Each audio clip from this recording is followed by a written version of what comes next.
What's going on, world? This is your girl, Marky Lemons-Ryhal, and I'm fresh back from Social Media Marketing World 2020, and I learned quite a few new things, and actually am committing to doing some things that I said that I would never, ever, ever do. And when you make that commitment, then you have to interview someone who loves it, right? And that tool would be TikTok and some other tools. Today, I have Katelyn Montrony with us. What's going on, Katelyn? Hi, Marky. How are you? I am doing fine. So I was just at Social Media Marketing World in sunny San Diego. And before I went, I told everyone, as I tell most people, I'll be 50 this year, and that I wasn't going to use TikTok because my audience wasn't over on TikTok. And I even told them the date that I'm going to retire, which will be September the 25th, 2033. However, I go to Social Media Marketing World, and it was like zombies started walking into this TikTok session, like hundreds and hundreds of people at a time. The room went from vacant to full in just a matter of minutes. And I said, oh, I need to look at this TikTok platform. So tell me, why TikTok? Why do you like TikTok in your real estate business? I feel that TikTok lets you be a little bit more creative than you can be on other social media platforms. I feel that Facebook is the most professional. Then I feel that I get to be a little bit more creative on Instagram, show a little bit more of my personality. That's where I lead generate the most, I think, with my first-time home buyers. And then TikTok, I don't think a lot of my buyers are on TikTok yet. I think they're a lot younger, but you get to really be creative. And I love making content on TikTok and then sharing it back on the more professional platforms and seeing the reaction of my audience. They get to see a little breakup in my social media, what they're used to seeing. And I get to add music, which is fun. I get to take some of my listing videos and add trendy music, which catches my audience's attention. So I feel that it lets me be more creative than I get to be on the other social media platforms. So with that being said, something stood out to me because I'm always going to real estate conferences. And that was the fact that at Social Media Marketing World, they actually had a live DJ. What's going on, DJ Stacy with an I?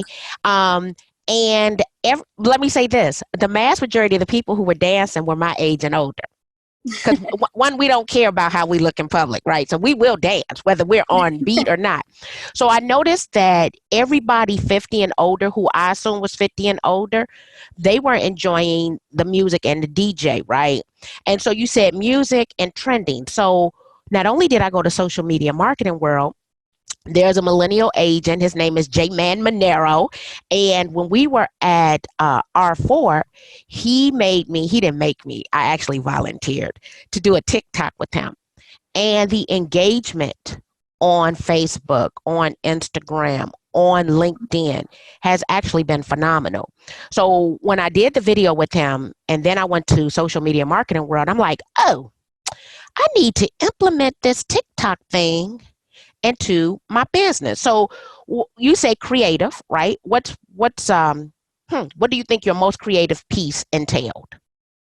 I feel just like probably experience, being able to take my experiences and make like a joke of them and then add some music to it. So taking some of the struggles that we go through on a daily basis or some of the scenarios that we get put into as real estate agents, and then putting a creative spin on them, adding some music and then throwing it out there. And just showing people like a day in the life of a real estate agent, but adding some humor to it, which doesn't come off as funny when you just post a picture and write about it. Kind of comes off as venting on Facebook or Instagram. But on TikTok, it's, you're putting a little story together. It's a skit. It's a little skit like Saturday Night Live. You know what? I think I just got it. You said venting. Yeah, it does come off as venting. I wonder if we could do a real estate venting challenge with utilizing TikTok. When you have to vent. I can't imagine what would come out of that.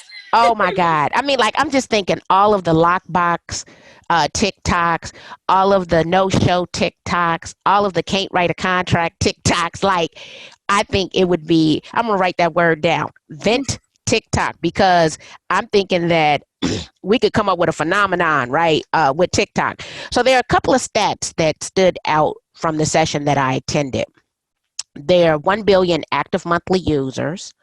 30% or 300 million are over the age of 30. 61 minutes is the average time spent on the app with the sound up, I which believe it. is unique, right? Because most people are turning the sound off and they're reading the captions.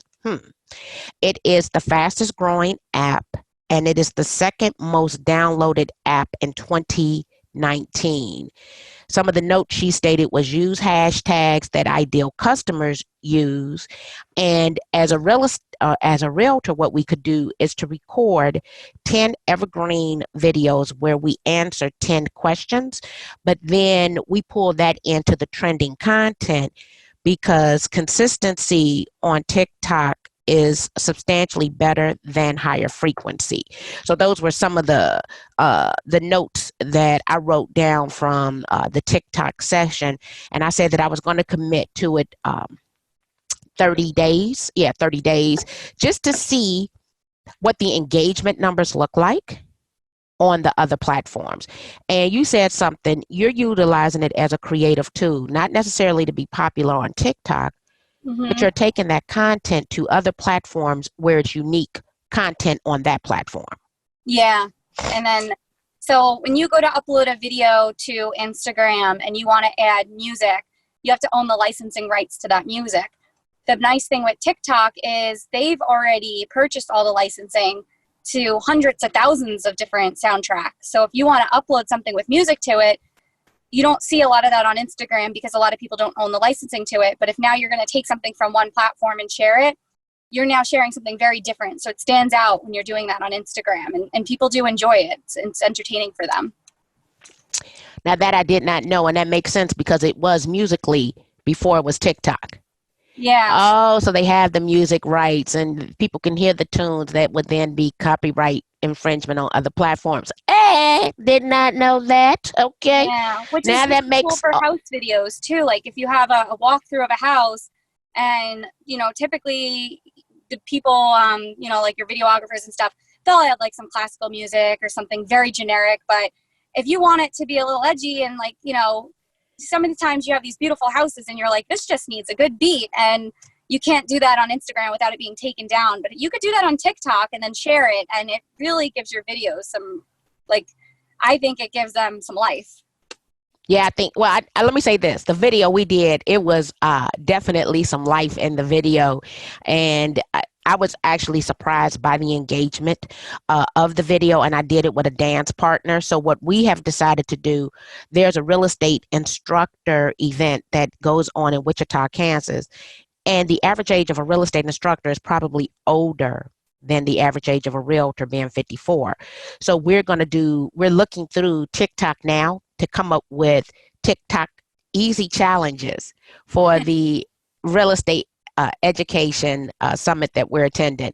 So now it's kind of taken on a life of its own. Well, how are you using it for lead generation though?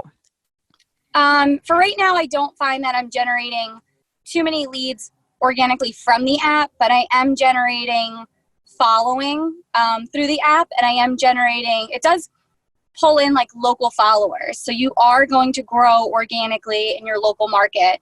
I find a lot of the followers tend to be younger, but I know in the future that will translate to referral business, either if they're referring their parents or if when they become of age to purchase. So that's a possibility. But I find that really taking the content right now and putting it back onto the platforms that I do generate on, which is Instagram, that's my biggest lead generator for me, is just giving my followers that already follow me to see more of my personality.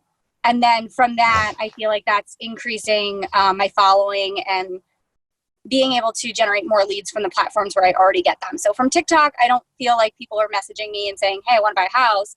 But it's definitely getting my name out there, and it's getting them to follow my other platforms, because you can link your other platforms to your TikTok profile. Okay, so you can link other profiles. Mm-hmm. And you know what? I think, so when I made my statement why I wouldn't use it and based on the age, I spoke out of context. And I am one who will come back and apologize when I make a mistake. right? Especially when it comes to social media and technology, because there's some things that I use now that I didn't think that I needed that have been beneficial. One thing that you stated was the fact that people are finding you, like they get to know you, and visibility is very important, but we don't understand that visibility is a part of the buying process. So first people get to know you, right? And then if you're consistent, they start to trust you. And then they might click on links and go to other places to get to know more about you. And so to use it as a discoverability tool to say, Mhm. it's pretty genius, because people have to see you time and time again. You know, somebody said, well, how many times is posting how many times is too many times to post? And I said, well, I don't think there's really a such thing, only None. because only because how many times you see a Coca-Cola and a Pepsi ad? They don't care that you see this ad 5, 6 times in an hour, right? That means for them it's working. And so to understand just the visibility of it, that you're doing something unique that no one else is doing. And you said something that was kind of funny to me, children referring their parents, right? Because I'm used to being the referrer. I guess mm, the reins are shifting, right? And that my son will in the future be referring me. Wow, that's kind of scary. So you said you generate more leads with Instagram. How are you leveraging Instagram besides bringing some of that TikTok content over there? Instagram, I find that I can show more of my personality. So I'm utilizing stories on Instagram. I found that ever since I started utilizing stories, my following has grown. And I also use Instagram as a networking tool. So rather than being able to get to all these networking events at night, I'll search hashtags, I'll search local places, I'll search, anything that I could search, like a location tag, a hashtag, anything that's going to be within the area that I operate my business within. I'll search in there and I'll find plumbers, electricians, home inspectors, anybody that's like within the trade. And I'll just network with them through the app, through DMs, and introduce myself and just build a relationship with them through that. And from there, I end up building my clientele base, because like I've had these people refer business to me because of the relationship that we've built on Instagram. I'm actually running in the car this morning because another realtor who's licensed, but is a stay-at-home mom and kind of does this on the side, had a friend that wanted to sell her house, and she just felt like she couldn't take it on, but she felt like she knew me through Instagram and referred me to her girlfriend, who I just went to her house, gave her, I did a listing presentation, and she talked to me just like I knew her girlfriend for years. And that's how her friend perceived me to her. But meanwhile, I only knew her through Instagram. She's been following me for 2 or 3 years on Instagram. She felt like she knew me well enough to refer me to one of her best friends. And I feel like that's been happening more and more. And that's the power of Instagram, is people feel that they know you through these stories that you get to do daily. They feel like they're part of your life. They're seeing what you're doing. They're communicating through the questionnaires that I post. And eventually when it becomes time, it's almost like, I say Instagram's like a billboard. It's something that you're constantly out there advertising, like you said, with Pepsi. You're constantly posting. And then when it becomes time, when you're thirsty and you want a soda, that's the first soda you think of. When you're ready to sell or someone needs to sell, that's the first realtor you think of. So it's really just having that place to put your word out there and your content out there and get people to understand who you are and feel comfortable with you enough that they want to invite you into their homes. I mean, the listing presentations I go on now are very different from they were in the beginning. They're, how much is my home worth? Where's the paperwork? I'm not going in anymore and selling myself, or what could you do? What's your percentage? Those questions have gone away, which is a tribute, I think, to the Instagram. Wow. Okay. So Instagram stories, which I love stories. And I think that every single real estate professional should create 1 minute of video content every single day, especially in stories, because they disappear every 24 hours. And so if you don't have content there, you won't have presence in the story feed. But stories are the fastest growing form of content in the history of the internet.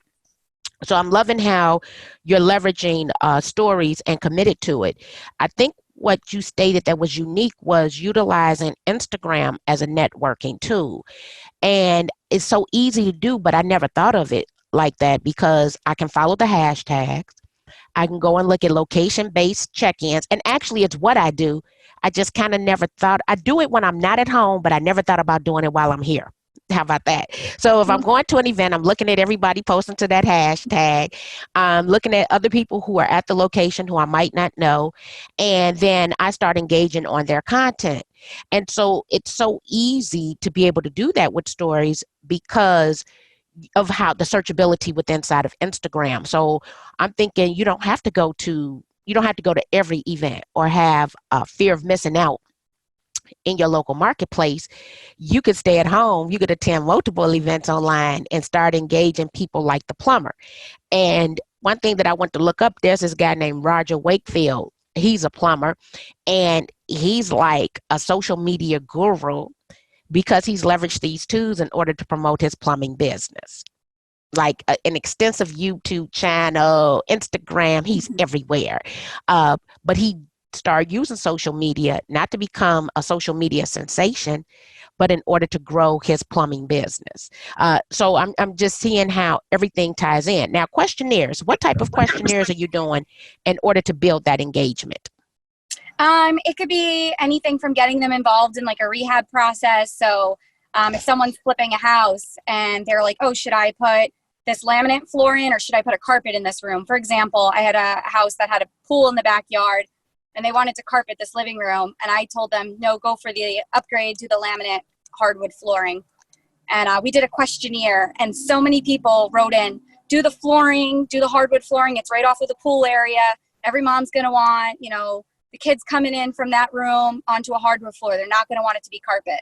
And I was able to relay that back to my home flipper, who was really excited that feedback, he was able to get the right feedback that before a seller even walks through that house, that's something that's going to be going through their head. And it was pretty neat to be able to use the questionnaire like that. And then people feel like their ideas are valued because, I do go back on and I tell them based on your feedback, this is what we're going to do. And I show them the finished product. And they love it. And you feel like you're part of something, which is pretty cool. You know what? And now I'm thinking about how to implement that as well. I had a sorority sister. She had a question about carpet versus a hardwood floor. And the only research that I really did was go back in and do a comparative market analysis to see what sold at the highest rate and what was the flooring in the basement. And in the marketplace, they all had carpet, which was kind of strange to me. But it was all about the resale value of it for her, the long time recoup of it. But then maybe people might feel different for the basement. I'm thinking they wouldn't want it, right? So utilizing it as a research tool, because you can jump in and do a before, after, side by side. People want the ability to be a part or engaged in the conversation and tell you what their opinions are. Are you doing any IGTV? I haven't done as much, only because as I get busier, I haven't really delegated too much of my workout to give myself time to sit down. In the beginning I was, but then as these things started leading to lead generation, my business has gotten so busy that I haven't had the time to really do that. So I do need to do more. I find that the shorter videos, though, capture better engagement unless the topic is something somebody's really specifically interested in. I find that halfway through, I lose a lot of if you look at the analytics, halfway through, a lot of people will drop off. Sometimes the video might be just too long for them. That or maybe needing to add subtitles because, to your point, if people are at work or if they're watching these things in silence, they don't even know what's going on halfway through the video. And you're looking at the analytics so you understand what people want in regards to the duration. Like this podcast used to be an hour, and we realized that 100% of people made it to 26 minutes. And so we decided, we would shorten it from 30 minutes or less to ensure that we reached 100% viewing audience. And a lot of people aren't going back and they aren't looking at the analytics, but the only way to look at the analytics over on Instagram, you have to have the business account, which I encourage everybody to have a business account. One, because you can add those additional call to actions over there, like get your tickets and connect your Instagram account with your Eventbrite account if you have one, or if you have a calendar schedule system I think it's like Scheduled and Mhm. Calendly and all these different platforms. And so adding that call to action for people to engage or schedule appointment with you. So not a lot of IGTVs. And what are you putting in your feed over on Instagram? In the profile, you're saying, or just in the feed overall? Yeah, in the Um, square, what's your square content looking like? so I started a grid about like a year ago, and a lot of it is pretty much the biggest change I made was I added more of myself. In the past, it was a lot of house and maybe some home videos and then quotes. I just love adding a quote with some information, just for branding purposes, because I tried to keep the quotes consistent with consistent branding. But I found that people with the most engagement had more pictures of themselves on there and more story pictures, like pictures of me with clients and then congratulating them on the closing. And that was probably the biggest change I made. And that was the biggest increase in following and engagement I found, was when I put more of myself out there onto the feed. So I try to, like, every other or every second post, have a post of myself, which is hard to do if you're not, like, wanting to take a bunch of pictures of yourself. But for branding purposes, you are the brand. So I went to Inman, I think it was last year, and a lot of people were saying how, like, they didn't feel comfortable doing that. And it was funny because I heard something that stuck to me, even with stories. A lot of people aren't doing stories. And they said, when you sit down in front of a client, that's it. It's you. If they're seeing your face, your voice, everything. So if you don't like the way you sound in a video, like, that's what your client's getting. I hate to break it to you. And, like, you think of it that way and you're like, yeah, I guess so. So, like, why not make videos and why not post more pictures? Because that is what the client's getting at the end of the day. So that, like, kind of stuck to me and forced me to make more videos and pictures. Oh, wow. And I'm looking at mine, and mine is always a picture with me and someone, always. But the way that I'm able to capture all of these pictures, I do about 100 speaking engagements a year. I hug anybody who wants to be hugged. Right now, everybody's not hugging, and I respect that.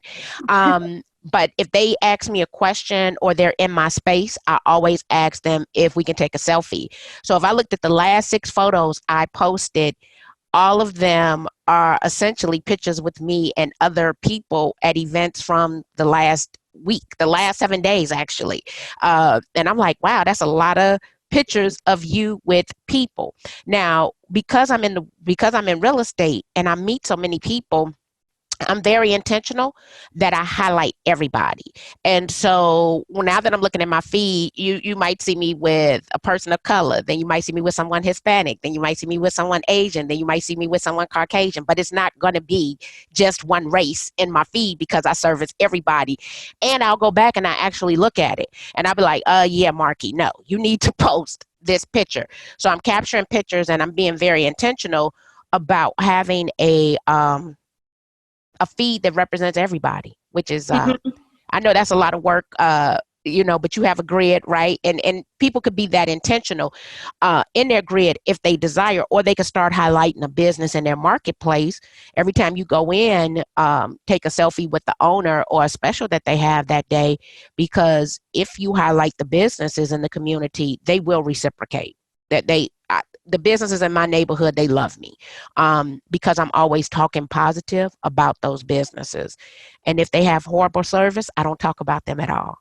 So if you don't have nothing nice to say, don't say nothing at all. Yeah. What final tips would you like to give my audience about either TikTok or Instagram? I think the biggest tip is just to be consistent with it. It takes time, and stick with it, because it's not something that happens overnight. But if you are consistent, you'll see it. It'll pay you back. Yep. So that would go back to what I said, right? Consistency over high frequency, because some people want that one hit wonder, and it's not about that one hit wonder or that video with 2 million views. It's about consistently posting so people will know that you're serious. Katelyn, if people wanted to connect with you, how do they do so? They can find me on Instagram. I'm at Real Estate Kate, which is REAL underscore estate, ESTATE underscore Kate, KATEE. And then same handle on TikTok as well as Facebook. On Facebook. Well, if you want to know more about TikTok, see how Katelyn is leveraging Instagram in order to grow her business, please go and follow her. TikTok is coming, my fellow realtors, and I think that you should start engaging with it now. I'm going to engage with it so you'll see more of my content. And who knows, maybe me and Katelyn can do a challenge together to bring more content where from her city and my city and do some type of TikTok challenge, something, because that's what I'm on this year, the TikTok game. Thank you, everybody. Thank you, Marky. It was a pleasure speaking with you. Thank you.